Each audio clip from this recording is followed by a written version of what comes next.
అదే అభిమానం అదే ఆప్యాయత. వైఎస్ జగన్ గుంటూరు పర్యటనకు ప్రజాభిమానం పోటెత్తింది. వైఎస్ జగన్ రాకతో తెనాలిలో పండుగ వాతావరణం నెలకొంది. అభిమాన నేతకు ప్రజలు పూల వర్షంతో స్వాగతం పలికారు. జన సందోహంతో తెనాలి రహదారులు కిక్కిరిసిపోయాయి. జన నేతకు దారి పొడవునా అపూర్వ స్వాగతం లభించింది. పెద్ద ఎత్తున జనం పోటెత్తడంతో రహదారులన్నీ కిక్కిరిశాయి. కిలోమీటర్ల మేర స్వాగతం పలుకుతూ వైఎస్ జగన్తో కదిలారు మహిళలు, యువకులు, వైఎస్ఆర్సీపీ కార్యకర్తలు, అభిమానులు. జై జగన్ అంటూ నినాదాలు చేశారు. కాన్వాయ్ ముందుకొచ్చి కేరింతలతో హోరెత్తించారు. వారి అభిమానాన్ని చూసి కారు దిగి మరీ అభివాదం చేశారు వైఎస్ జగన్.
ఏపీలో రెడ్ బుక్ రాజ్యాంగం నడుస్తోందన్నారు వైఎస్ జగన్.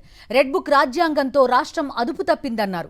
గుంటూరు జిల్లా తెనాలిలో పర్యటించిన వైఎస్ జగన్ ఇటీవలే పోలీసుల దాడిలో తీవ్రంగా గాయపడ్డ జాన్ విక్టర్ కుటుంబాన్ని పరామర్శించారు. ఏపీలో పోలీసు వ్యవస్థ దిగజారిందనడానికి తెనాలి ఘటనే సాక్ష్యమన్నారు. రెడ్ బుక్ రాజ్యాంగంతో చంద్రబాబు పోలీసు వ్యవస్థను దుర్వినియోగం చేస్తున్నారని మండిపడ్డారు. ప్రశ్నించే గొంతులను అణగదొక్కుతున్నారని, పోలీసు వ్యవస్థ వికృత రూపానికి తెనాలి ఘటనే నిదర్శనమన్నారు.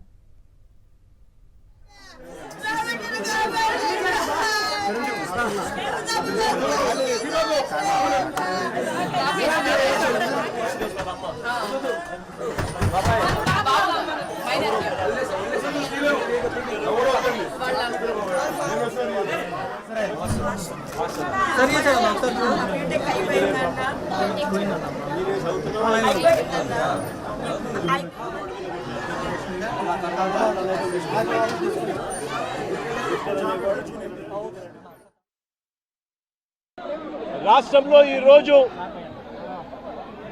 రెడ్ బుక్ రాజ్యాంగంతో ఏ రకంగా అదుపు తప్పిపోతే పోలీస్ వ్యవస్థ ఎంతగా దిగజారిపోతుంది అని చెప్పడానికి నిదర్శనం ఈరోజు తెనాలిలో మన కళ్ళ ఎదుటే కనిపిస్తా ఉన్న సత్యం. పోలీసు వ్యవస్థను దుర్వినియోగం చేస్తూ తనకు వ్యతిరేకంగా ఏ గొంతు వినిపించినా కూడా ఆ గొంతును అణగదొక్కే కార్యక్రమంలో భాగంగా ఏ రకంగా చంద్రబాబు నాయుడు గారు దగ్గరుండి వైఎస్ఆర్సీపీకి సంబంధించిన మాజీ మంత్రుల మీద, మాజీ ఎమ్మెల్యేల మీద, నాయకుల మీద, కార్యకర్తల మీద, సోషల్ మీడియా కార్యకర్తల మీద ఏ రకంగా తప్పుడు కేసులు పెడతా ఉన్నాడు, ఏ రకంగా తప్పుడు సాక్ష్యాలు సృష్టిస్తూ ఉన్నాడు, ఏ రకంగా వాళ్ళని జైళ్లలో పెడతా ఉన్నారు, ఏ రకంగా చట్టాన్ని చేతిలోకి తీసుకోవడం ఒక పరిపాటిగా మారిపోయింది అనడానికి ఈరోజు రాష్ట్రంలో జరుగుతూ ఉన్న రెడ్ బుక్ రాజ్యాంగం మన కళ్ళ ఎదుటే కనిపిస్తూ ఉన్న సత్యం. ఆ రకంగా రెడ్ బుక్ రాజ్యాంగాన్ని ఉపయోగపెడుతూ అదుపు తప్పిపోతే పోలీస్ వ్యవస్థ, ఆ పోలీస్ వ్యవస్థ ఎలాంటి వికృత రూపం దాలుస్తుంది అని చెప్పడానికి నిదర్శనం ఈరోజు తెనాలిలో జరిగిన ఘటన.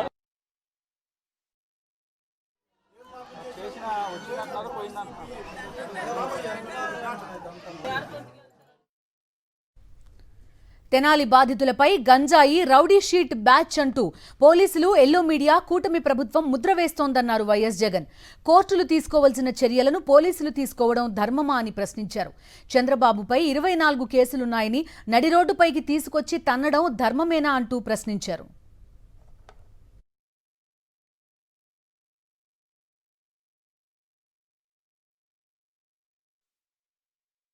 చంద్రబాబు నాయుడు గారి మీద ఇదే పోలీసులు చెప్పే లాజిక్కే, ఇదే సోషల్ మీడియాలో తెలుగుదేశం పార్టీకి సంబంధించిన వాళ్ళు దొంగ పోస్టులు పెడతా ఉన్న తీరునైతేనేమి, ఇదే ఈనాడు, ఆంధ్రజ్యోతి, టీవీ5 లాంటి మీడియాలు ఎల్లో మీడియాలు నడుపుతా ఉన్న కథనాలు అయితేనేమి, వీళ్ళ మీద కేసులున్నాయని నేను అడుగుతా ఉన్నా.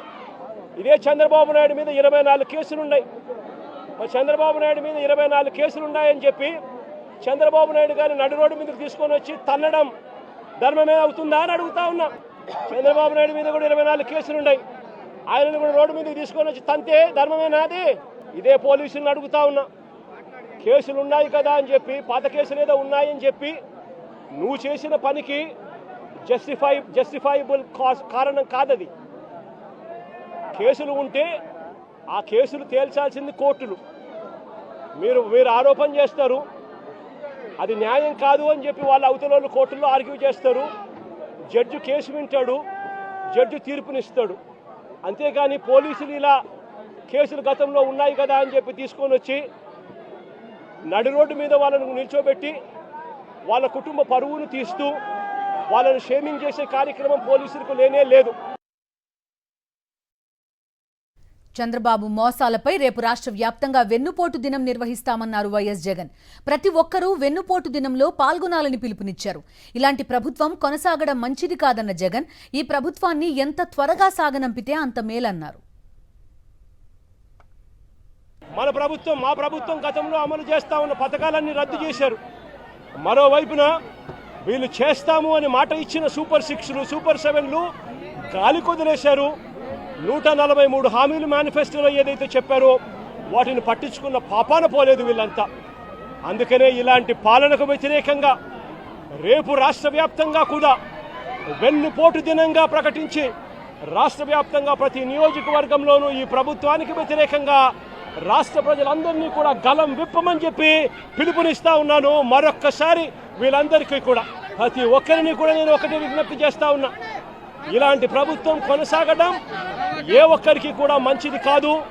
ఇలాంటి ప్రభుత్వం ఎంత త్వరగా ఈ ప్రభుత్వాన్ని సాగనంపితే ప్రజలు అంత సస్యశ్యామలంగా బతికే పరిస్థితి ఉంటుంది అని చెప్పి ప్రతి ఒక్కరూ కూడా కలిసి రావాలి అని చెప్పి కోరుతూ సెలవు తీసుకుంటాను. జగన్ గుంటూరు పర్యటనలో అడుగడుగునా ప్రభుత్వ నిర్లక్ష్యం కనిపించింది. భారీగా జన సందోహం వచ్చినా ప్రభుత్వం భద్రతా చర్యలు తీసుకోలేదు. చింతలపూడి చెక్పోస్ట్ నుంచి జగన్ కాన్వాయ్కి ఆటంకాలు కల్పించింది. కాన్వాయ్కి ఎదురుగా వస్తున్న వాహనాలను నిలువరించలేకపోయారు పోలీసులు. తెనాలిలోకి ఎంటర్ అయ్యాక కూడా రోప్ పార్టీ కనబడలేదు. చివరికి జాన్ విక్టర్ నివాసం లోపలికి వెళ్లడానికి కూడా జగన్కు ఇబ్బందులు తప్పలేదు. రోప్ పార్టీ లేకపోవడంతో కార్యకర్తలే రక్షణగా ముందుకు వెళ్లారు. జగన్ వచ్చే ముందు వరకు జాన్ విక్టర్ నివాసం వద్ద ఎక్కడా పోలీసులు కనిపించలేదు. ఉన్న అరకొర సిబ్బంది కూడా పట్టీ పట్టనట్టు వ్యవహరించారు. జగన్ పర్యటనలో భద్రతా లోపాలపై వైఎస్ఆర్సీపీ నేతలు తీవ్ర ఆగ్రహం వ్యక్తం చేస్తున్నారు.